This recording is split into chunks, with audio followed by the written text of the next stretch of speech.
네, 시청자 여러분 안녕하십니까. 박순의 경을 치다 박희준입니다. 그동안 우리 경제 성장의 견인차하면 단연 수출 산업이었죠. 그런데 계속된 경제 부진 속에 수출 시장마저 매우 어렵다고 합니다. 올 상반기에는 경제 성장 기여도에서 마이너스를 기록했다고 하죠. 무엇보다 문제는 당분간 수출 부진이 계속될 것이란 전망입니다. 수출 경기가 어려워지면 수출 관련 제조뿐만 아니라 우리 경제 전반의 어려움이 가중될 텐데요. 과연 위기의 수출 산업 다시 뛰게 할 묘책은 무엇인지 오늘 박희준의 경을 치다에서 흔들리고 있는 수출 산업을 진단해보고요. 반전의 해법은 무엇인지 여러분과 함께 고민해 보도록 하겠습니다. 잠시 후에 돌아오겠습니다.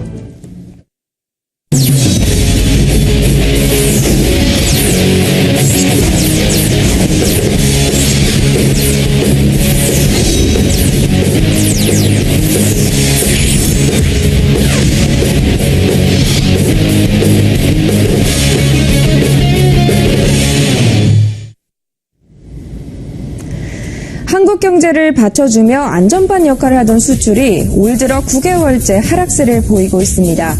산업통상부가 지난 1일에 발표한 2015년 9월 수출입 동향을 보면 지난달 수출은 435억 달러를 기록했는데요. 이는 지난해 같은 기간에 비해 8.3%가 줄어든 수치입니다.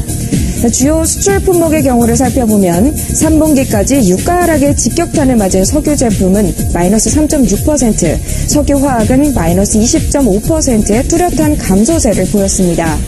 뿐만 아니라 가전과 자동차, 평판 디스플레이 등도 마이너스 행진을 이어갔습니다. 한국 경제성장 동력이던 수출이 올해 상반기에는 경제성장률의 발목을 잡았는데요. 국회 예산정책처와 한국은행에 따르면 올해 상반기 순수출의 성장 기여도는 마이너스 0.9%로 조사됐습니다. 상반기 한국 경제는 지난해 같은 기간보다 2.4%의 성장을 했는데요. 내수가 올려놓은 경제성장률을 수출이 뒷걸음치게 만든 겁니다. 한국 경제에서 수출이 차지하는 비중이 워낙 크다 보니 수출이 부진할 때 우리 경제가 받는 타격도 상당히 큰데요. 과연 수출 산업이 위기에서 벗어날 수 있는 해법은 무엇일까요? 지금부터 경을 쳐보겠습니다. 스튜디오 나와주세요. 네, 김혜빈 아나운서 잘 들었습니다. 이제부터 토론을 시작해 볼 텐데요. 오늘 서울시립대 경영학부 윤창현 교수 모셨습니다. 어서 오십시오, 교수님. 네, 안녕하십니까. 예, 잘 지내셨죠? 예. 추석 연휴도 잘 보내시고요. 예, 잘 쉬었습니다. 예. 예. 자, 수출 위기라고 하는데 지금 어느 정도 심각한 수준인지. 예, 아까 앵커께서 지적을 해주셨습니다만은 아주 심각한 좀 부진을 볼 수가 있습니다. 제가 이제 오늘 좀 숫자가 많아가지고 자료들을 좀 가지고 나왔는데요. 예를 들어 이제 제일 중요한 변화가 뭐냐면은 전체적으로 전 세계 소득이 올라가면 이제 수출이 늘고 수입도 늘고 그래서 교역이 증가하는데 무역 증가율하고 소득 증가율이 2배 공식이 있더라고요. 그래서 무역 증가가 소득 증가율의 2배. 그러면 이제 세계 경제가 3.5% 성장한다. 그러면은 무역은 7% 성장하는 거죠. 2배로. 근데 그게 지금 이제 일이 안 돼요. 그래가지고 이제 그런 식으로 전 세계의 구조적 변화가 일어나고 있는데 그 구조적 변화에 이제 직격탄을 우리가 맞고 있는 거죠. 그래서 아까 지적을 해주신 대로 수출이 지금 8% 감소, 수입은 22% 감소. 그렇게 해서 이제 말하자면 버는 돈, 그러니까 쓰는 돈도 줄고 버는 돈도 줄고. 근데 이제 버는 돈보다 쓰는 돈을 더 줄인 셈이죠. 수입이 줄어드니까. 그러니까 이제 소위 흑자는 납니다. 흑자는 나니까 그나마 이제 엉망은 아니다 이건데 문제는 이제 이게 산업 생산 자체, 즉 소위 말해서 우리나라에 존재하는 설비, 이 설비들이 다 돌아가줘야 고용도 되고 사람도 잘 거기에서 급여도 받고 할 텐데 이게 돌아가지를 않는 거죠. 이제 설비가 남아 도는 거죠. 잉여 설비가 생기고 이거를 돌려서 많은 물건 만들어 밖에다 팔아야 되는데 설비 자체가 이제 가동이 줄어들면 이제 그 다음부터는 아주 안 좋은 일들이 생기는 거니까 결국 지금 수출의 감소가 가진 의미 아주 심각한 수준이다 이렇게 볼 수 있겠습니다. 그러니까 지금 말씀을 들어보면 이제 글로벌 경기 침체가 아무래도 첫 번째 원인이 될 수 있을 것 같고요. 그 이외에 우리 지금 수출 지금 부진한 이유 어디서 또 찾을 수 있겠습니까? 여러 가지 이제 지적을 해주고 계신데요. 하나 확실한 거는 유가 하락 공익이라고 하는 팩터가 굉장히 큽니다. 그러니까 상반기 그 통계를 보면 한 67개국, 주요 67개국 한 전체 수출의 90% 정도 차지하는 상위 한 70여 개국 통계를 이제 분석을 한 걸 보니까 이게 그 물량은 한 2% 3% 늘었어요. 예, 수출 물량, 교역 물량은. 근데 단가가 그냥 확 떨어졌어요. 석유가 말하자면 반값이 돼버렸으니까. 그러니까 이제 돈으로는 14%가 줄어가지고 전체 교역 그 액수가 12%가 감소하는 거죠. 물량은 2% 늘었는데 단가는 14% 감소하니까 전체 액수. 돈으로 환산한 액수는 12%가 감소하는. 네, 그래서 한마디로 경기 침체에 있고 자원 가격 하락이 있고 또 자원 팔아서 돈 벌던 나라들이 돈 벌어서 다시 또 남의 물건 많이 수입하던 나라들이 자원 쪽에서 돈이 적게 들어오니까 이제는 남의 물건을 살 수가 없는 거죠. 예, 그러니까 또 연쇄 반응까지 일어나고 예, 그렇게 해서 수출 감소라고 하는 것이 이제 고고하고 그다음에 중국 같은 경우에 이제 내수나 소비 중심으로 가자. 그래서 국내 서비스 중심으로 가다 보니까 남의 나라 물건을 적게 사오는 거죠, 이제, 말하자면. 예, 그래서 여러 가지가 복합적으로 이렇게 맞물리면서 그야말로 이 공식도 깨지고 성장률과의 관계도 깨지고 그리고 교역 자체가 이렇게 쭈그러드는 좀 감소하는 이런 모습이 보여서 참 이거 큰일 났다. 좀 그런 생각을 자꾸 하게 됩니다. 그 전체적인 글로벌 경기의 침체인데다가 자원 부국에 대한 또 수출도 지금 감소세 있고요. 수입도 감소하고 있고 그다음에 또 중국의 산업이 성장을 하다 보니까 대중국 수출도 지금 또 감소하고 있고 여러 가지 복합적인 원인이 있는 것 같습니다. 지금 윤차현 교수님과 말씀을 나눴는데요. 좀 늦게 오셨습니다. 건국대학교 경제학부의 최백은 교수님 나오셨습니다. 차가 많이 그렇습니다. 죄송합니다. 땀 좀 나시네요. 땀 좀 닦으시고요. 원래 이렇게 뭐 술자리도 늦게 오면 술을 3잔 받으시는데 질문 3개를 연속해서 드리고 시작을 해도 괜찮을지 모르겠습니다. 지금 우리 수출 부진 원인을 좀 찾아보고 있는데 지금 좀 전에 이제 윤 교수님 말씀을 들으셨겠지만 그 외에 또 어떤 우리가 원인을 찾을 수 있을까요? 저는 이 침체가 좀 구조적인 문제라고 보고 있고요. 윤 교수님도 뭐 비슷하게 지적하셨는데 사실 그 금융위기 이후에 선진국 경제 회복이요 굉장히 취약합니다. 우리가 심지어 미국조차도 보게 되면은 그렇게 건강한 회복이 아니에요. 그러니까 뭐 실업률은 사실 뭐 거의 잠재 실업률 그러니까 우리가 완전 고용 수준까지 이렇게 하락했지만은 고용률이라든가 경제활동 참가율을 보게 되면은 금융위기 이전보다 크게 하락한 상황이고요. 그다음에 뭐 주택 소유율도 보게 되면 계속 하락하고 있고요. 주택 가격은 올라갔다고 하지만요. 그리고 이제 돈도 잘 돌지 않습니다. 통화 승수도 굉장히 많이 떨어졌고요. 한 2.2에서 한 1.5 정도 떨어졌고요. 금융위기 이전에 비해서요. 그래서 건강한 편이 아니고요. 그래서 2011년도에 이제 유로존 위기가 터지면서 유럽이 이제 그러니까 그 시장이 굉장히 이제 타격을 보게 되죠. 우리가 수출 시장으로서요. 그다음에 2012년부터 미국의 수입이 정체가 되집니다. 미국이 수출은 양적 완화로 인해 가지고 수출은 좀 지원 사격을 했지만은 수입이 그렇게 크게 늘지 않아 가지고 미국 시장이 거의 정체 상황이 2012년 13년도 이렇게 이어집니다. 근데 2013년도부터 중국이 수입이 정체되지고요. 일본이 2014년도부터 정체되져 가지고 선진국들이 2011년도 쭉 거의 그러니까 이게 수입이 정체되어지는 이런 모습을 보여주고 있는 것이 선진국 경제가 회복이 그렇게 건강하지 않다는 것을 보여주고 있는 것이고요. 이제 거기다가 이제 또 하나는 이제 그러다 보니까 이제 이게 금융위기 이후에 세계 무역액이 급감한 이유가 그 금융위기 이전 한 15년 동안에는 한 연평균 한 7.8%로 이렇게 성장을 했는데 이게 한 2.8%로 거의 뭐 저 2분의 1 이하로 우리가 떨어졌거든요. 떨어지다 보니까는 떨어진 이유가 되겠고요. 그 다음에 이제 중국발 리스크라는 것이 이제 중국발 리스크가 이제 신흥국 위기하고 맞물리면서 사실 중국 리스크도 저는 이게 일시적인 문제가 아니라 구조적인 문제라고 봅니다. 중국이 내수주도 성장 전략으로 2005년부터 바꿨지만은 그렇게 효과가 이렇게 빠르게 나타나지 않고 있는 상황이고요. 거기다가 이제 산업구조도 재편을 하면서 소위 이제 중국 같은 경우는 이제 소위 과거에 가공무역에 많이 이제 의존을 했는데 이 가공무역을 굉장히 이제 제한을 하고 그것을 이제 2006, 7년도부터 굉장히 강화를 해왔습니다. 그 결과가 지금 이제 우리나라 같은 경우에 직격탄을 날리고 있는 이런 상황이거든요. 그러다 보니까 이 산업구조 재편 속에서 산업구조 재편 속에서 이제 중국의 이제 시장이 이제 과거에 커다란 세계 시장으로서 역할했던 것이 이 역할이 굉장히 축소가 되어지면서 그러면서 신흥국의 이제 그러니까 원자재라든가 뭐 유가 시장에도 그냥 이렇게 영향을 미치는 거죠. 부정적으로요. 중국이 가장 큰 수요자였었는데 영향을 미치다 보니 그러다 보니까 신흥국이 이제 그러니까는 경제적인 타격을 입게 되고 그게 이제 이렇게 연쇄적으로 지금 이렇게 돌아가고 있는 이런 국면이기 때문에 굉장히 이게 일시적인 문제가 아니라 구조적인 문제다. 그래서 우리나라 수출액이 일반 사람들 생각하면 좀 깜짝 놀랄 정도로요. 2012년 이후부터 2014년 3년 동안에 수출 증가율이 1%도 안 됐습니다. 근데 그 전에는 거의 두 자릿수로 성장했었거든요. 예.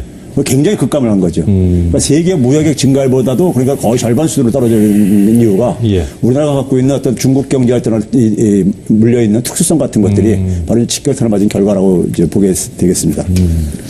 주요 수출 대상국 경제권의 경제가 침체되면서 우리가 수출이 어려워지고 또 일부 시장에서는 중국 제품과 또 경쟁하는 위치에 놓이게 되겠고요. 그 외에도 환율 변수 우리가 또 짚고 좀 넘어가야 될 것 같은데요. 예. 최근 와서 엔화하고 위안화가 평가절하되면서 우리 수출 경쟁력이 좀 떨어지고 있다는 우려가 높습니다. 지적이 많죠. 그 95년도에 95년 4년 그때 이제 일본이 엔화를 100에서 130엔까지 이제 평가절하시키고 그다음에 위안화도 한 6에서 8까지 평가절하되고 나서 우리나라가 외환위기를 당했어요. 사실 그때. 그래서 이제 물론 지금 그때하고는 다르지만 일본과 중국이 자기네 나라 돈을 이렇게 가치를 떨어뜨려서 수출 경쟁력을 유지하려고 하는 거는 이거는 이제 우리한테는 아주 굉장히 안 좋은 요소가 될 수 있다는 거죠.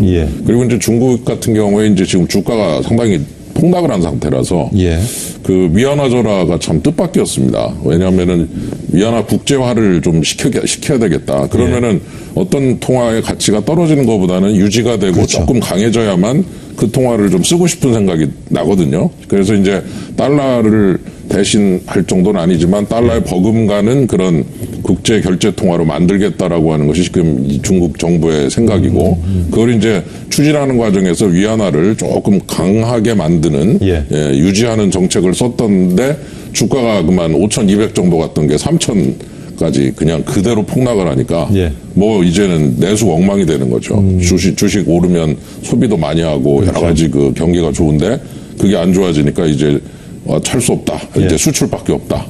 당분간 수출에 의존해야 되겠다 하면서 위안화를 또 평가절하를 한 이런 상황이라서 아까 최 교수님께 지적을 해주셨지만 이런 문제들은 굉장히 우리한테는 불리합니다. 환율 문제는. 그래서 엔도 막 그냥 풀어대고 있고 또 일본이 좀 안 좋아지고 있고요. 또 지금 조금 괜찮은 것 같더니 또 나빠지고 있어요.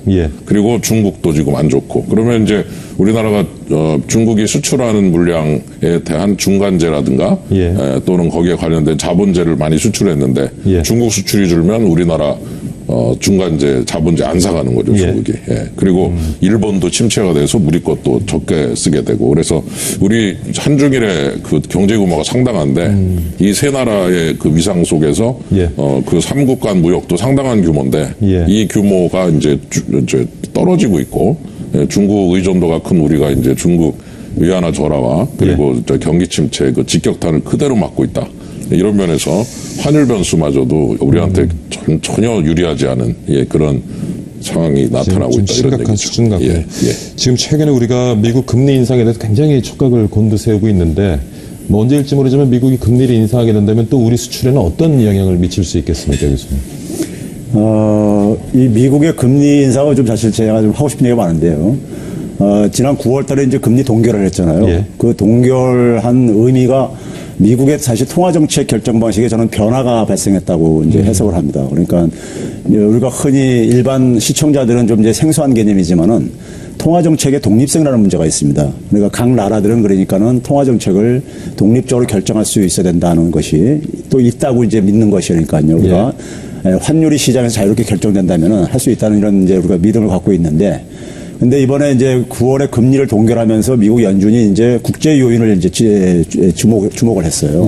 했는데 그 얘기는 그러니까 미국 통화 정책조차도 국내 요인뿐만 아니라 해외 요인에 의해서 그러니까는 영향을 받을 수밖에 없다는 것을 이제 간접적으로 이제 시인을 했다고 저는 이제 해석을 하고 싶고요.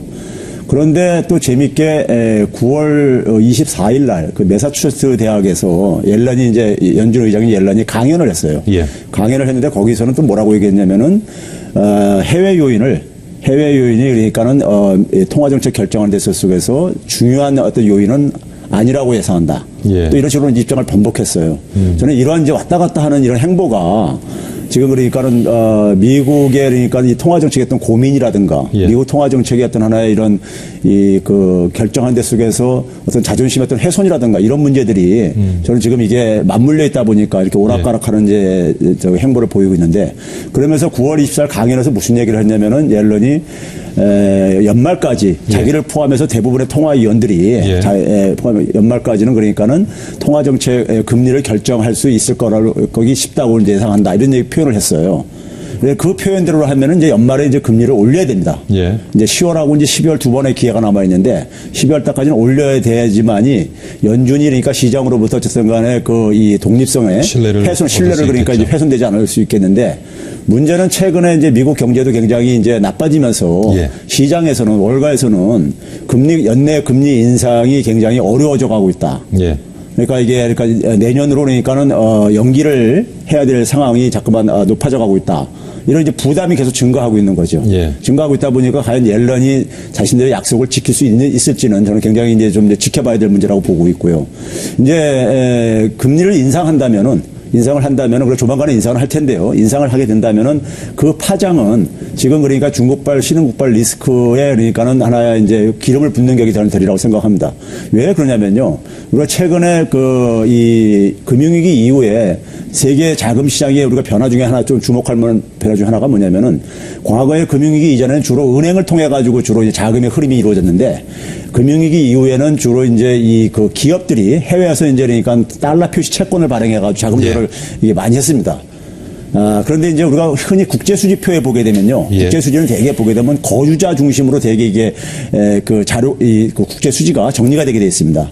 그러니까 국내에서 이루어지고 있는 그런 들어온 이제 자금의 이제 유출입을 가지고요. 국내 거주자 기준으로요.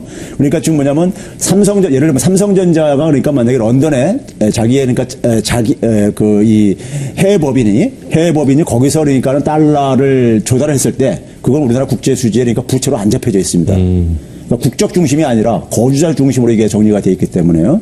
근데 신흥국 이 기업들이 비금융 기업들이 그러니까는 금융위기 이후에 그 달러 표시 채권 발행액이 한 1조 3천억 달러 정도 추정을 하고 있습니다. 국제결제은행에서요. 근데 그 중에 한 절반 정도가 이런 그 해외에서 조달하는 걸로 가는데 우리나라도 같은 경우도 보게 되면 한 780억 달러 정도가 전체 총 기업들이 조달하는 것들이 예상되어지고 있습니다.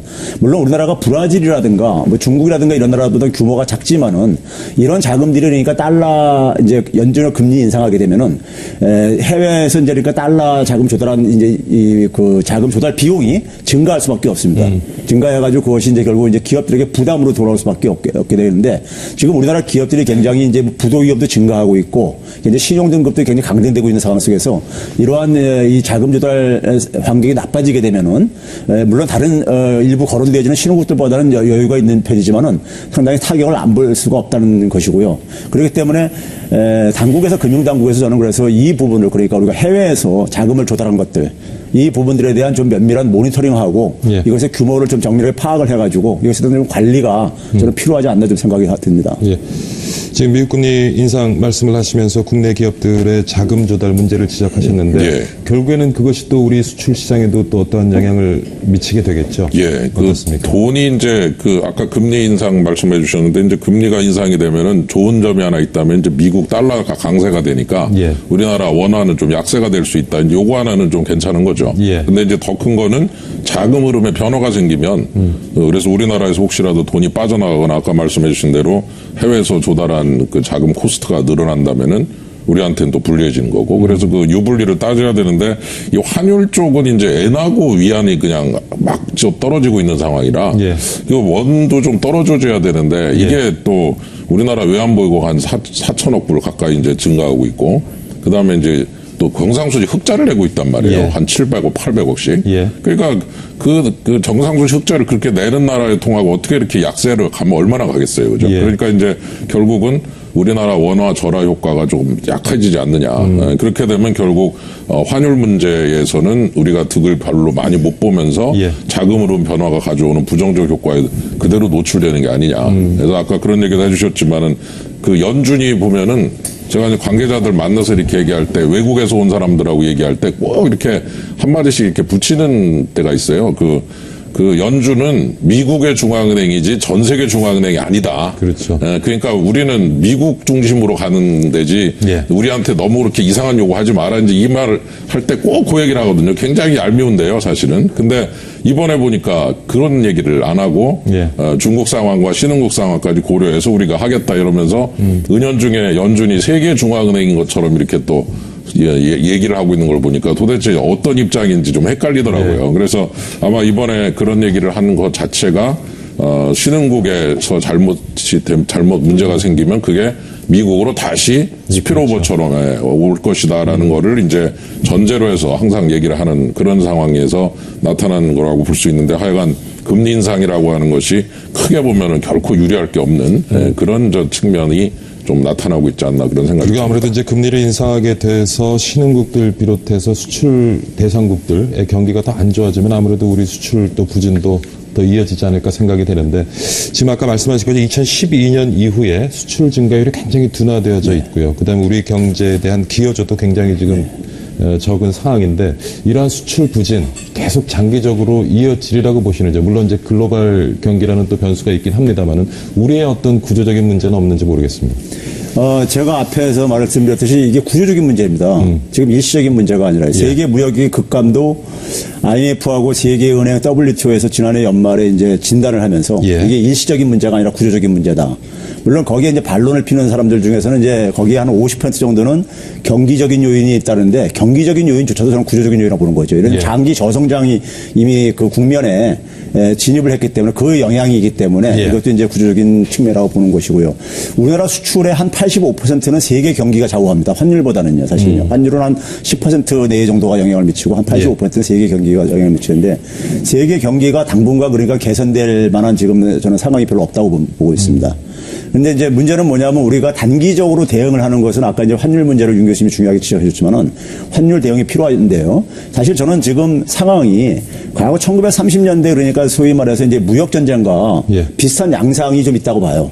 서로가 전부 다 말은 아끼죠. 무역 전쟁은 우리가 회피해야 된다, 막아야 된다 이런 얘기를 하지만은 실상 내면을 보게 되면 무역 전쟁이 지금 저는 이미 전개가 되고 있다고 보고 있는데요. 그러니까 선진국들이 양적완을 통해 가지고 수출을 지원하는거나 중국이 그러니까는 유한화 결정 방식을 변경을 통해 가지고 거기에 이제 그러니까 중국식으로 이제 개입을 하는거나 뭐 인도의 라구람 라잔 같은 그 인도 중앙은행 총재 같은 경우도 외환시장 개입을 통해서 자기들도 그러니까는 환율 문제에 좀 저희가 대응을 할 수밖에 없다. 양적 하나 저걸 선택할 수 없는 입장 속에서 이런 얘기를 하고 그러는 상황이기 때문에 우리나라도 사실은 거기에 대해서 제가 볼 때는 좀 깊이 좀 대응할 조치를 좀 찾아야 된다고 생각합니다.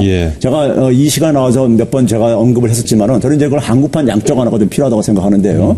대개 우리가 신흥국가들 우리나라 같은 나라들 같은 경우 이제 국제 통화가 아니기 때문에 원화가 이제 그 양적 완화 수단을 우리가 선택하기가 굉장히 어렵다고 생각을 하고 있는데, 제한적이죠. 그래서 금리 인하 정도만 하고 금리도 제로금리까지 내리지도 못하는 이런 제약이 있다고 얘기를 하는데, 근데 저는 이제 우리나라가 지금 직면하고 있는 것이 내수도 굉장히 취약해 있는데 내수의 발목을 잡고 있는 게 가계부채 문제거든요. 그래서 저는 가계부채 문제를 좀 해결도 할 겸, 그다음에 환율 문제도 대응할 겸 해가지고 한국은행이 좀 발권력을 동원해가지고 이 가계부채를 좀 도려내고. 미국 연준이 그렇게 했거든요. 도려내고 그다음에 그 발권력을 통해 가지고 간접적인 그러니까는 그 환율 전쟁에 좀 대응을 하는 것을 저는 적극 좀 검토할 필요가 있다고 생각을 해요. 그게 이제 단기적인 이제 그러니까 우리가 일단 이 통화 전쟁에서 환율 전쟁에서 우리가 그러니까 대응할 수 있는 하나의 선택이 되겠고요. 그다음에 이제 구조적으로는 우리나라 산업들의 경쟁력이 굉장히 지금 위기 상황에 직면해 있습니다. 갈수록 그러니까 경쟁력이 약화돼 가고 있어요. 그 얘기는 결국 뭐냐면 우리나라는 아마 사회자님께서는 잘 알고 계실 개념일 텐데요. 개념 설계 역량이라는 이런 개념이 있지 않습니까? 그러니까 뭐냐 제품이라든가 비즈니스 모델을 새롭게 설계하는, 새롭게 이제 만들어내는 이런 역량인데 이 부분이 굉장히 고부가 가치 분야들인데 되게 보게 되면 산업에 있어서요. 우리는 이걸 되게 선진국들한테 의존을 해왔어요. 그동안에요. 그래서 생산만 주로 치중을 해왔는데 그걸 이제 우리가 도입하다가 이제 지금 중국이 지금 이 분야에 지금 이미 진입해가지고 이 분야에서 지금 개척을 해나가고 있습니다. 그래서 중국이 만약에 개념 설계 역량까지 갖추게 되면은 산업에 우리나라는 그러니까 이거는 생산 영역까지 지금 뺏기고 있는데 그까지 뺏기게 되면 설 자리가 잃어버리게 됩니다. 그래서 우리 산업의 고부가 가치화가 굉장히 좀 시급한 지금 상황이라고 좀 보고 있습니다. 지금 구조적인 문제에서 우리 수출 부진이 좀 장기화될 수도 있다. 장기화될 것이라는 말씀하셨고요. 그럼 잠깐 쉬어가도록 하겠습니다. 예, 아직 시황센터 연결이 잘 안 되는 것 같아서 질문 하나 더 드려보겠습니다. 예. 자, 근데 이제 뭐 한국에서 세계 전체 수출 감소폭에 비하면은 한국 감소폭이 2분의 1 수준이고, 그리고 한국은 10대 수출국 가운데 중국, 홍콩 다음으로 선방했다. 예. 사실 뭐 지금 대외 경기가 좋지 않아서이기 때문이지 그렇죠. 큰 문제는 아니다 하는 또 의견도 있거든요. 조금 전에 이제 교수님께서는 우리 산업 구조라든가 산업 경쟁력에 문제도 있다라는 말씀을 하셨고요. 어떻게 보시는지. 글쎄 뭐 이제 전교 3등이다. 그러면 뭐 최고다. 근데 몇 점 맞았냐 그랬더니 65점이다. 예.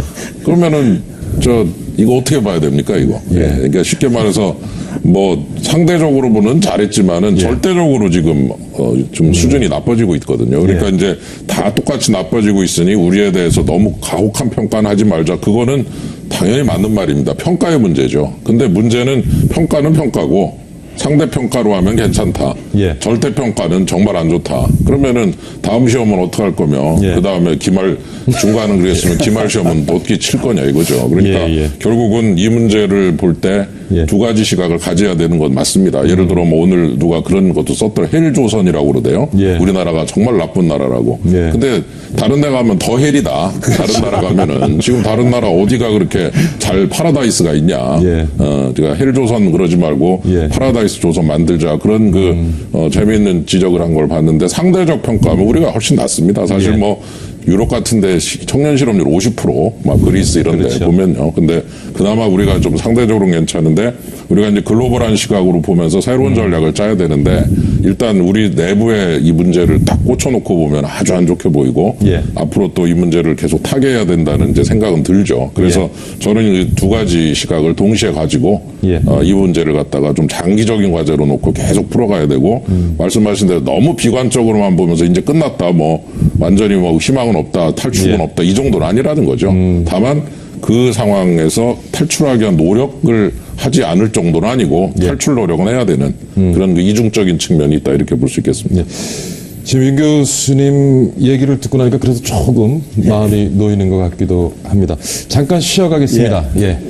지금 1시 26분 57초 지나고 있는데요. 이 시간에 우리 증시 어떤 모습을 보이고 있는지 시황센터 연결해 보도록 하겠습니다. 시황센터 나와주십시오. 매일경제TV 시황센터입니다. 미국의 금리 인상을 결정할 중요 단서가 되는 부분이죠. 바로 이 미국의 9월 고용지표 발표를 앞두고 오늘 국내 증시는 관망 심리가 높게 형성이 되고 있습니다. 이 코스피 지수는 1980선 부근에서 횡보 구간이 연출이 되고 있고요. 현재 구간에서는 다시금 하락으로 전환이 됐습니다. 전거래일보다 0.12% 내림세를 보이며 현재 지수는 1976.87포인트를 기록을 하고 있습니다. 오늘 유가증권 시장 안에서 외국인들은 3거래일 만에 매도로 전환이 됐습니다. 기관이 이틀 연속 순매수세를 기록하는 모습이고요. 현재 외국인이 1,000억 원이 넘는 물량을 쏟아내고 있습니다. 이 개인과 기관이 동반 순매수세를 기록을 하고 있는데요. 개인이 현재 구간 908억 원, 기관이 104억 원가량 사자세를 보여주고 있습니다. 코스닥 시장으로 가보시죠. 지속적으로 오늘 견조한 모습이 유지가 되고 있습니다. 하지만 큰 폭의 상승이 아닌 강보합권에서 움직임을 이어가고 있고요. 전거래일보다 0.27% 오른 686.65포인트로 집계가 되고 있습니다. 역시나 오늘 코스닥 시장 안에서도 외국인과 기관은 엇갈린 방향성을 나타내고 있습니다. 장 초반만 하더라도 두 수급 주체 모두 매수세가 유입이 됐지만 현재 기관이 매도로 전환한 이후 39억 원가량의 물량을 팔아치우고 있고요. 오늘 코스닥 시장 안에서는 외국인만이 홀로 매수세를 보여주며 227억 원의 매수 우위를 나타내고 있습니다. 코스피 시장 시가총액 상위 종목들 흐름 알아보겠습니다.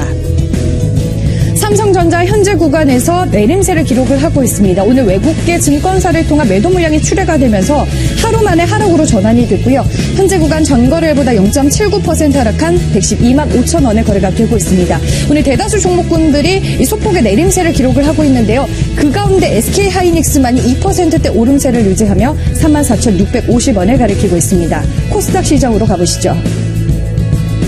오늘 셀트리 오는 코스닥 시총 1위 자리를 다시금 꿰찼습니다. 미국의 약가 인하 정책으로 인해서 국내 바이오 시밀러 업체가 수혜를 받을 것이다라는 분석이 나오면서 오늘 시총 1위 자리를 재탈환하게 되는데요. 현재 구간 2% 넘는 오름세를 보여주며 주가는 69,900원의 거래가 되고 있고요. 다음 카카오가 최근 3거래일 연속 오름세를 유지하고 있습니다. 현재 구간 13만 100원을 가리키고 있습니다. 그 외에 메디톡스가 1%대 오름세를 유지하며 현재 구간에서 43만 7,900원을 지나가고 있습니다. 있습니다. 지금까지 매일경제TV 시황센터에서 전해드렸습니다.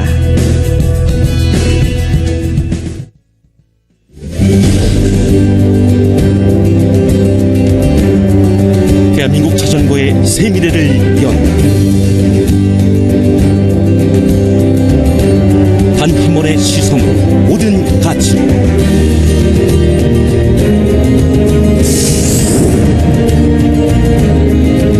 자전거 트렌드를 바꾸는 혁신적 브레이크.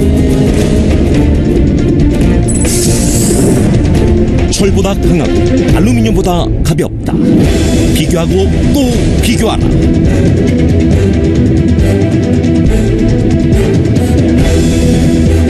강하면서 가벼운 나노카본 브레이크. 대한민국 자전거의 자존심. 나노카본 바이크. 메이드 인 코리아. 위아 위스. 예, 어찌됐든 우리 수출 정책, 수출 산업, 수출 구조에 좀 변화가 필요할 것 같습니다. 늘 위기가 기회일 수 있듯이요. 이번 위기를 좀 뭔가 새로운 성장의 발판으로 만들기 위해서 뭔가 좀 변곡점을 만들어내야 하지 않을까 하는 생각을 해보는데 어떤 노력이 좀 필요하겠습니까, 교수님? 그 얘기 앞서서요. 아까 예. 끝날 무렵에 윤 교수님한테 질문했던 내용에 대해서 예. 그게 아마 매일경제신문하는 기자가 아마 쓴 기사 내용으로 제가 알고 있는데요. 예. 근데 제가 그래서 그게 좀 약간 의아해가지고 제가 좀 계산을 해봤어요. 예. 전에 계산을 해봤는데 신문 보고 또 계산해 보시는 분도 있고. 좀 통계 수치가 아무래도 약간 그 미덥지가 않아가지고 예. 그랬는데 이제 그 전 세계 수출액의 그 감소폭보다 이제 가드는 그 수치는 되게 맞다고 보는데요. 예, 맞다고 예. 보는데 10대 수출국, 우리나라가 10대 수출국 중에서 지금 8위에 해당됩니다. 수출액 기준으로 했을 때요. 예. 근데 이 10개 수출국 중에서 제가 쭉 이렇게 계산을 해봤더니만은 우리나라가 무슨 중국, 홍콩 다음이 아니라 예. 사실 독일이라든가 일본, 프랑스, 이탈리아 정도는 굉장히 수출액이 작년보다 많이 증가했어요. 증가 편이었었고 예. 미국이 많이 좀 하락을 했고 예. 그래서 우리나라가 한 중간 정도는 이렇게 되지 예. 이게 그러니까 중국 다음으로 선방하는 정도는 아니었다는 중국도 오히려 그러니까 수출은 오히려 좀 약간 둔화되게 됐습니다. 예, 예. 둔화됐는데 둔화 폭이 우리보다 좀 작은 것뿐이고요. 그걸 한 가지 좀 해주시고 예 그러냐면 제가 그 얘기를 왜 했냐면은 우리나라가 지금 2012년도부터 지금 그러니까 수출 감소폭이 세계 무역 증가율보다 굉장히 떨어지게 지금 증가하고 있거든요. 그래서 그 추세의 연장선에 있기 때문에 제가 이제 이걸 궁금해가지고 확인해 봤던 겁니다. 예. 그 다음에 이제 사회자가 질문한 부분에 대해서는요. 지금 저는, 우리나라는 기본적으로 수출의 주력 상품이 제조업이잖아요. 예. 제조업인데, 1차적으로는 이제 중국의 이제 그러니까 산업 전략의 이 타격을 보고 있습니다. 보고 있는데, 예. 예를 들어서 중국의 그 가공무역액 중에서 가장 이 수입을 많이 하는 나라가 한국이에요. 20%를 차지합니다. 그러니까 대만이나 일본보다도 높습니다. 우리나라가요. 예. 거기다가 우리나라의 주력 수출 상품 중에 하나인 반도체 같은 경우가 예. 전체 그러니까 그 가공무역 수입액 중에서 차지하는 비중도 그러니까 거의 한 5분의 1 정도 이렇게 차지할 정도로 이렇게 한 4분의 1 정도 차지할 정도로 이렇게 큽니다. 예. 그러다 보니까는 우리나라가 아무래도 중국의 산업 전략을 개편했을 때 영향을 굉장히 크게 받을 수밖에 없어요.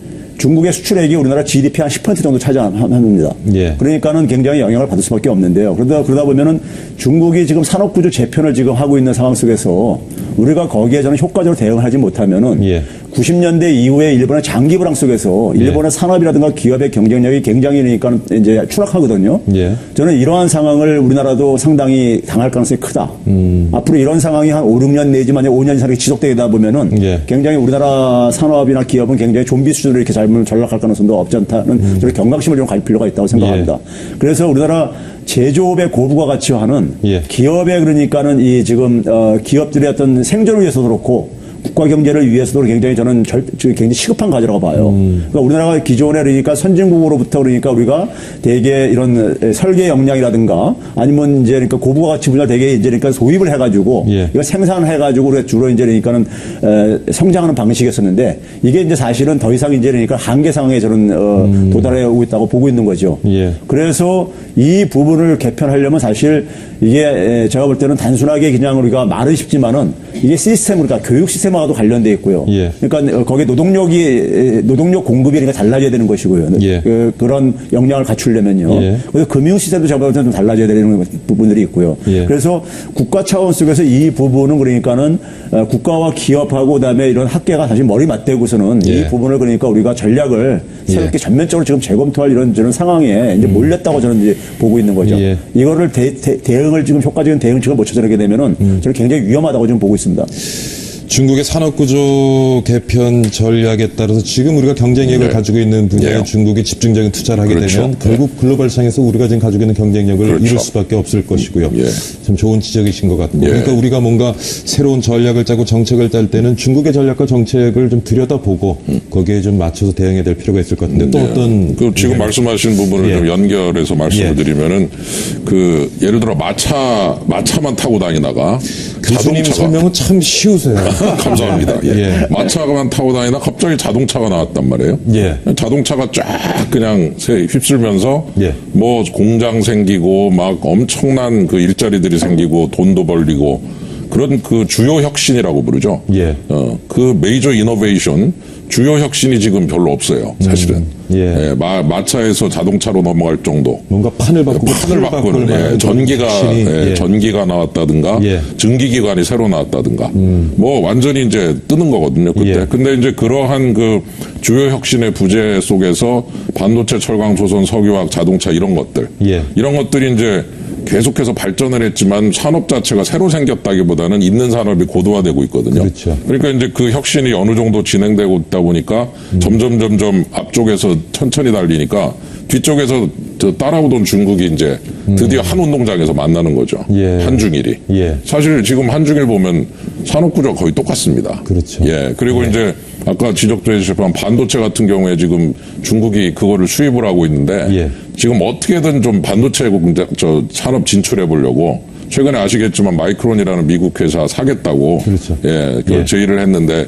미국에서는 이제 전략산업이라서 이제 부정적으로 보고 있어서 아마 안 될 거는 같은데 예. 얼마나 반도체 산업 하고 싶으면 미국 회사 사겠다고 그러겠냐. 가진 건 돈이 있으니까. 예. 예, 그런 식으로 해서 만일 중국이 반도체를 가지게 된다. 예. 그러면은 최 교수님 말씀 지적한 거 비슷하게 우리나라 삼성전자 어떻게 되겠습니까? 사실 지금 우리 수출 산업 받치고 있는 게 받치고 있는 반도체도 엄청나거든요. 그리고 SK 하이닉스 아까 예. 시황 정보 주실 때 좀 떴잖아요. SK 하이닉스는 예. 다 그런 게 이유가 있는데 그 두 회사가 거의 한 60% 이상 점유하고 있는 시장에 중국이 들어와서 자국 그 반도체를 만들고 냈다. 그러면 이제 우리로서는 참 재앙이죠. 예, 그거 하나만 가정을 해봐도. 그렇기 때문에 이제 지금 그런 주요 혁신의 부재 속에서 같은 운동장에서 한중일이 지금 모여 있으니 공급 과잉 생기지. 예. 그 다음에 우리가 그 비교율을 유지하기가 얼마나 어렵습니까, 사실은. 그렇죠. 예, 그리고 사실 우리도 일본을 좀 추월을 했지만 다시 또 추월당할 가능성도 있지 하니까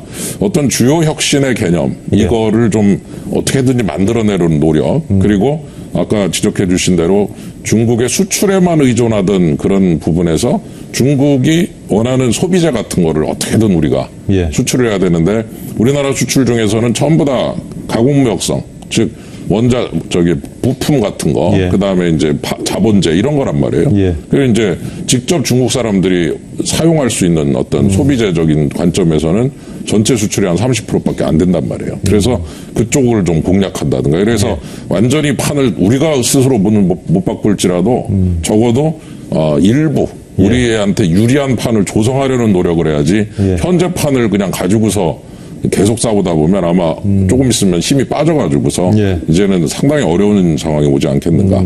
판을 좀 조금이라도 새로운 판을 만들어보자라는 생각을 자꾸 하게 됩니다. 파괴전 혁신에 의해서 지금까지 존재하던 시장 판을 바꾸는 노력이 필요하다.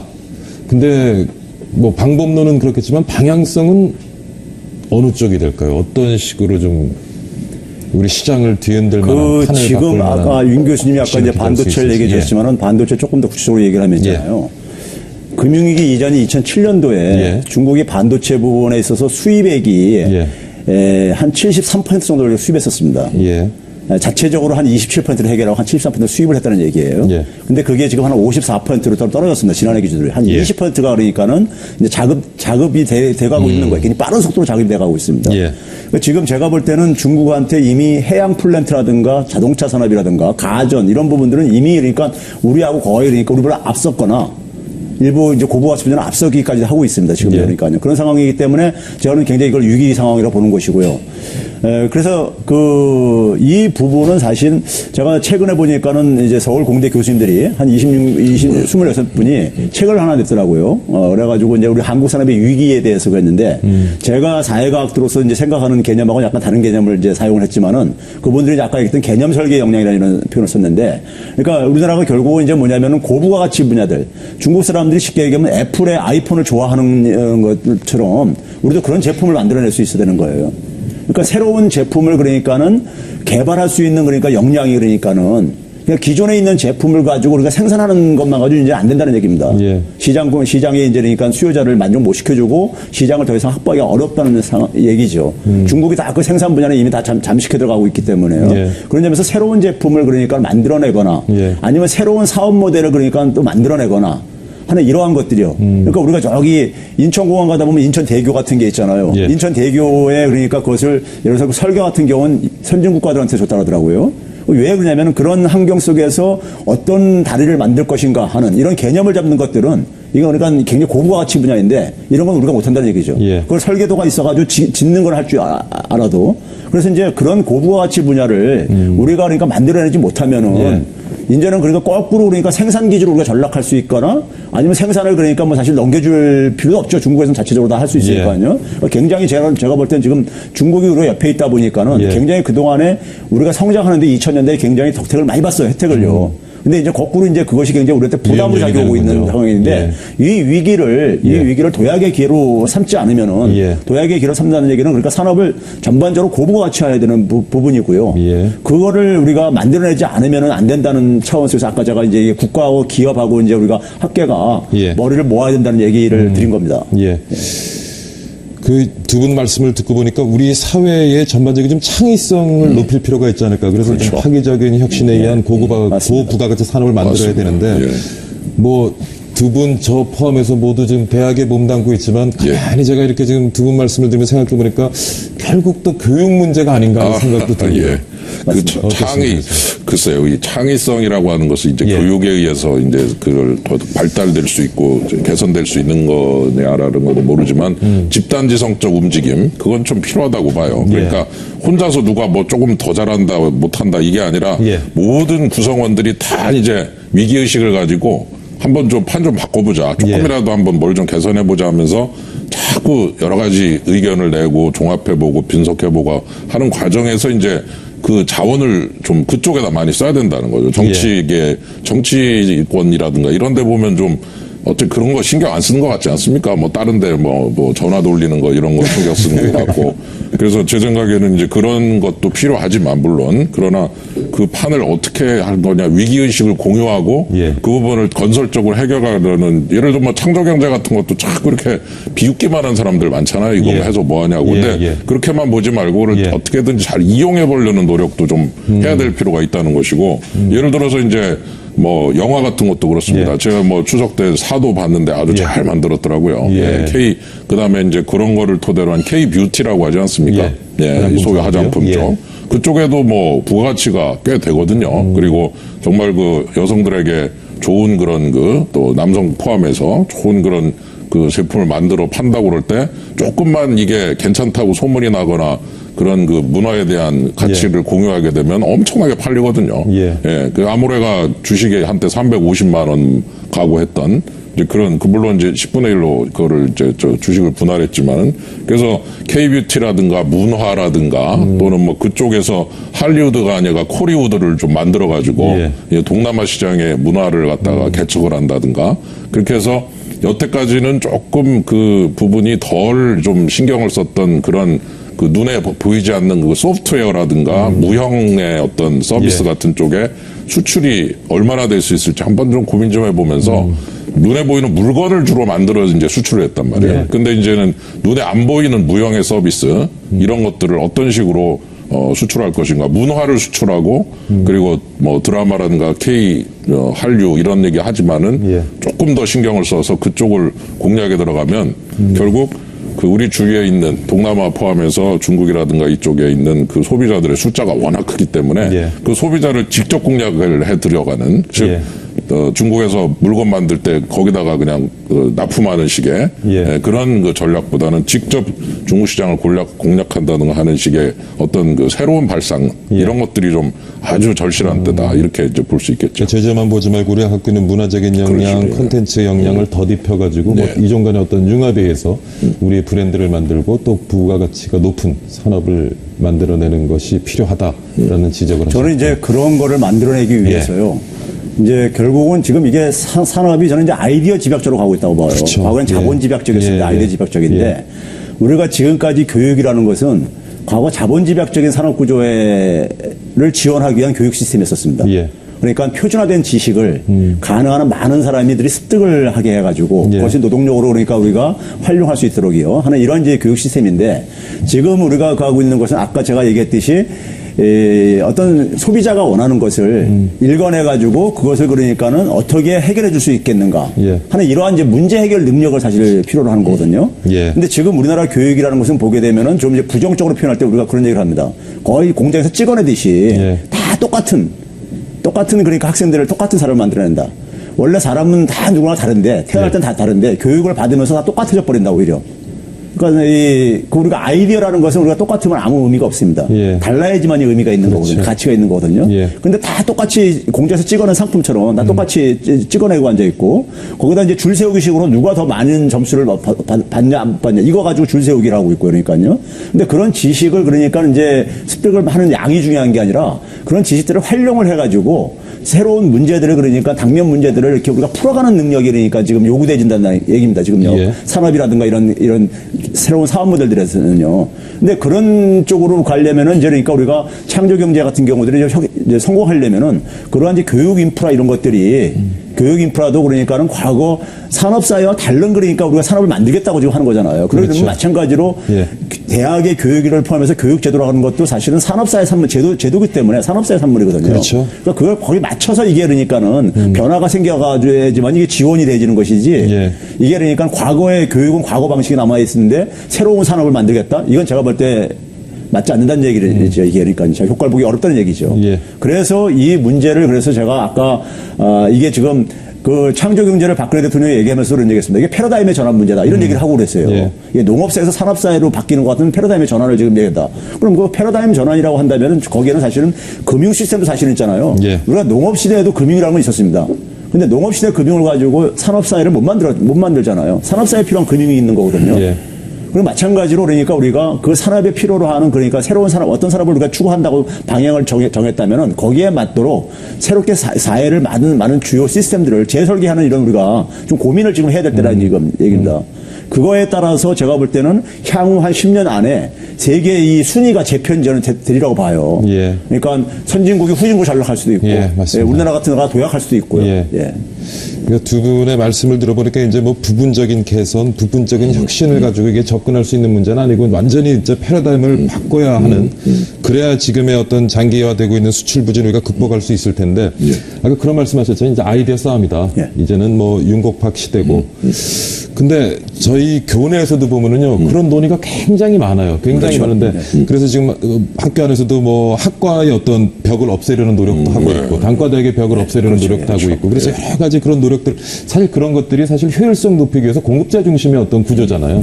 그런 걸 깨트리기 위해서 노력을 많이 하는데 문제는 기득권이에요. 그렇습니다. 기득권이에요. 그러니까 대학을 보면 우리 같은 교수 지금 뭐 불편할 거 없거든요. 이 상황이 유지되길 바라는 거예요. 정치권 아까 지적하셨는데 말씀 전 동의하고요. 뭐 교수님도 할 말 좀 있으실 것 같아요. 제가 그러니까 이제 그 이스라엘이 참 창의성이 좀 높다. 그래서 이제 뭐 그런 얘기 들으셨을 겁니다. 애가 학교에 가서 이렇게 돌아오면 엄마가 우리나라 같은 경우 뭐 배워왔냐, 뭐 배웠니 그러는데 이스라엘 엄마들은 무슨 질문을 했니 이렇게 물어본다는 거죠. 너 수업 시간에 질문 뭐 해봤어? 그 질문의 성격을 들어보면 얘가 지금 이 수업을 뛰어넘고 있는 수준인지 아니 못 따라가는 건지 금방 알 수 있는 거죠. 마찬가지로 또 하나 인상적이었던 거는 한 14살 정도 돼서 성인식을 하는데 그 성인식 때 그 집안에서 뭐 삼촌 뭐 그야말로 숙모해서 전부 돈을 모아줘요. 5천만 원 내지 1억을 모아줘요. 애한테. 그러면 이제 걔는 성인식 그 성인식 때. 예. 예. 그러면 이제 걔 돈입니다, 그게.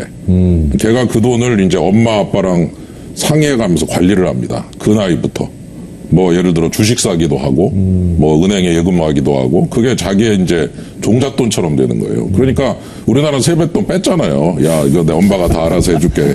그 본인 관리 없습니다. 근데 거기는 그게 아닙니다. 줘요. 예, 그래가지고 막 머리를 쓰는 겁니다. 그중에 이제 어떤 애들은 관심 없게 그냥 예금해 놓고 둔 애들도 있지만 어떤 애들은 막 굉장히 관심을 가지고 주식 투자도 해보고 뭐 예금도 어떤 예금 있나 찾아보기도 하고 자꾸 그렇게 돈에 대해서 직접 자기가 어렸을 때부터 그걸 관리하는 버릇을 들이다 보니까 굉장히 좀 나쁜 말로 하면 이제 돈을 너무 좋아하는 듯한 유태인의 피해는 돈이 흐른다 이러는데 거꾸로 바꿔 말하면 굉장히 경제적인 아이디어들을 많이 생각해내고 그리고 그걸 가지고 새로운 또 제조업이라든가 새로운 기술 뭐 이런 걸 이제 만들어내고 창업을 하고 그러면 그게 이제 나스닥에 유태인들이 많거든요. 나스닥에 그대로 연결되기도 하고. 그래서 실리콘밸리가 사실은 이스라엘하고 아주 굉장히 네트워크가 잘 돼 있어요. 그래서 그쪽에 뭐 삼촌도 있고 다 있거든요. 미국에.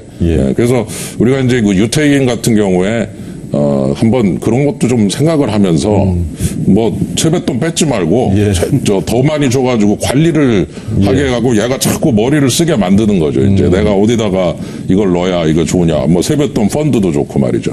그래서 한번 새로운 그 지적인 자극을 할 수 있는 그런 많은 장치들을 자꾸 이것저것 만들어봤으면 좋겠어요. 그냥 가만히 있으면서 야 그거 해서 뭐해 그거 해서 뭐해 하면서 전부 다 안 된다는 사람들 있지 않습니까? 개그 콘서트에도 나오잖아요. 안 된다는 사람들. 근데 그렇게 하지 말고 자꾸 새로운 거를 해보고 바꿔보고 하면서 좀 이 많은 거를 개선시켜야 될 때가 왔다. 좀 그런 생각이 듭니다.